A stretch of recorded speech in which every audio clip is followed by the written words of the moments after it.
Olá pessoal, aqui é o professor José Cláudio. Vamos continuar nossas aulas online. Hoje vamos fazer um comentário sobre os tópicos importantes da aula passada. Vou deixar 3 perguntas para vocês responderem. Aí vocês mandam para o Machado Engenharia e para aquele e-mail que está no Unimestre. Ok? O tema de hoje será lajes armadas em cruz. Tá? Lá, na aula passada nós fizemos uma explanação sobre lajes armadas numa só direção, a importância delas. No projeto de vocês têm essa situação de lajes armadas numa só direção, né? E lajes armadas em cruz. Você tem os 2 tipos de laje na estrutura daquela casa lá. As vigas que vocês vão usar para conter o entorno das lajes, dos cômodos lá daquela casa, no projeto de vocês, tem esses 2 tipos de laje. Né? A laje armada numa só direção é aquela onde a característica principal é o quê? Um lado tem que ser o quê? No mínimo o dobro do outro, para que atenda essa condição. Se ela atender essa condição, então ela é uma laje armada numa só direção. Geralmente as lajes armadas numa só direção, elas são lajes de forma retangular, diferentemente das lajes armadas em cruz, que normalmente são lajes de forma quadradas, né? Essa é mais ou menos a diferença geométricas entre elas. As lajes armadas numa só direção, então elas têm como característica os lados, né, que definem ela, e claro que as armações principal e secundária, o momento principal vai ser no menor vão, onde você vai calcular então o maior momento, né, na seção do meio, que é L2 sobre 8, e esse momento então no menor vão, na menor direção, você vai dar origem à armadura principal, onde você vai calcular então a sua bitola, né, e o espaçamento dessa bitola, que vai ser distribuído por metro linear ao longo da laje, no fundo da laje. E na outra direção então você vai ter uma armadura secundária, que geralmente o aço é 20% da armadura principal, na outra direção mais comprida. Ok? Vou deixar então as 3 perguntas para você agora, vou ler para vocês, e por favor vocês então mandem por e-mail Machado Engenharia e o e-mail que está lá no Unimestre. Primeira pergunta é: o que é bordo livre? A segunda pergunta: o que é laje armada numa só direção? E a terceira pergunta: qual é a parte da laje, na altura da laje, que se coloca o aço? Né? Então, a laje ela tem uma espessura, né?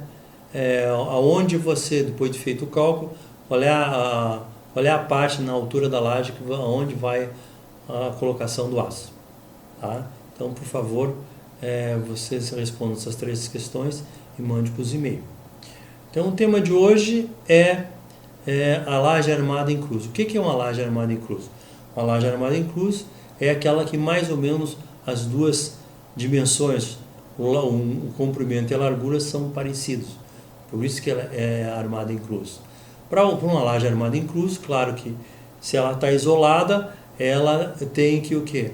Primeira coisa, tem a questão dos bordos. Você tem que pegar as lajes todas, no projeto de vocês, pegar de forma isolada, né? Tanto as periféricas como as que estão no meio, e ver a condição de bordos das lajes. Essa é a primeira coisa. Né? Aí, se ela é totalmente livre, isto é, o bordo não tem continuidade, então é um bordo livre. Se o bordo tem continuidade, é um bordo engastado. Então você tem que ver a condição de bordo da laje, né? E aí então você vai pegar as 2 dimensões da laje, a largura e o comprimento, vai dividir Lx e Ly, e você vai ter o lambda. Então, em função disso, né, você vai descobrir se a sua laje é armada numa só direção, armada em cruz ou numa só direção. E aí então, se ela for armada em cruz, você vai entrar na tabela de marcos. A tabela de marcos tem 6 casos típicos, né? Você vai entrar lá naquele livro de apoio concreto armado Eu Te Amo, e lá está bem explicado os 6 tipos de laje, né?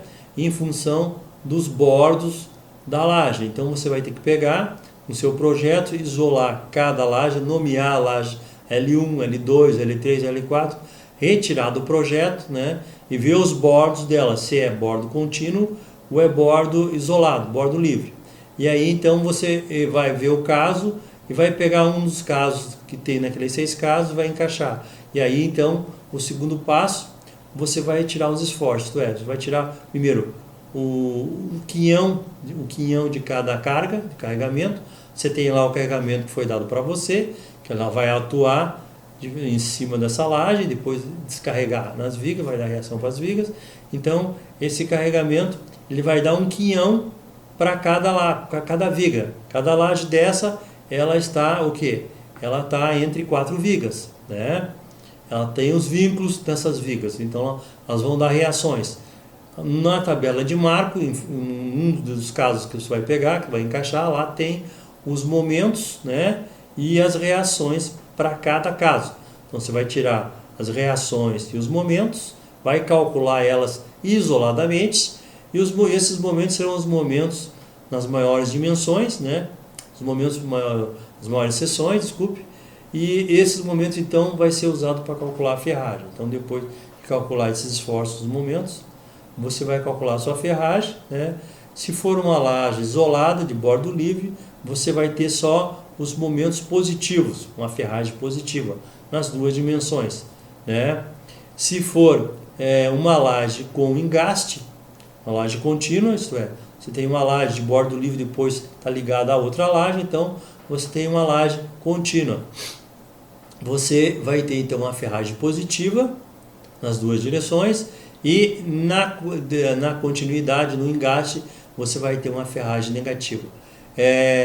Na tabela de marco está lá esses momentos, tanto positivo como negativo, então você vai calcular esses momentos, e desse momento vai dar a derivação então da ferragem, onde ela vai ficar então na parte superior da laje, onde você tem o engastamento com a viga.